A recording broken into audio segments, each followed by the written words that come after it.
आज आम्ही गेलो एका अशा मंदिरात ज्या मंदिराच्या कुंडात चक्क मासे आणि कासव आहेत.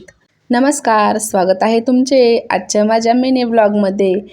सकाळी सकाळी लवकर देवपूजा आवरली, नाश्ता केला आणि आम्ही निघालो मंदिराच्या दिशेने.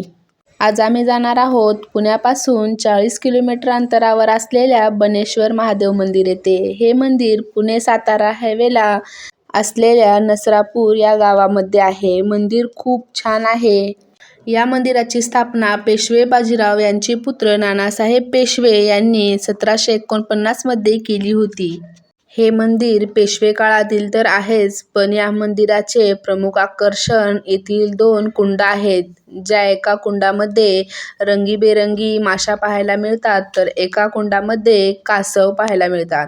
जर तुम्हाला फॅमिली किंवा फ्रेंड्ससोबत वन डे ट्रिप करायची असेल तर हे ठिकाण अगदी बेस्ट आहे. मंदिर अगदी भक्तिमय व शांततापूर्ण आहे. तसेच या मंदिराच्या बाजूला एक मोठं वन उद्यान आहे, जिथे लहान मुलांसाठी प्ले एरिया आहे, मोठ्यांसाठी ॲडव्हेंचर पार्क आहे. तेथून दिसणारा शिवगंगा नदीचा धबधबा, अगदी छान असं वातावरण आहे. वन डे ट्रिपसाठी तर परफेक्ट प्लेस आहे. तेथील ॲडव्हेंचर पार्कमध्ये खूप वेगवेगळ्या राईड आहेत, त्याही तुम्ही अनुभवू शकता.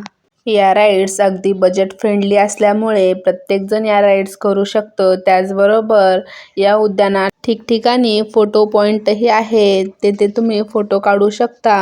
अशा भक्तिमय व शांततापूर्ण ठिकाणी फिरून अगदी मन प्रसन्न होऊन जातं. हे सर्व उद्यान फिरून झाल्यानंतर आम्ही येतेवेळी छान मिसळ खाल्ली व दिवसाचा शेवट केला. चलो बाय.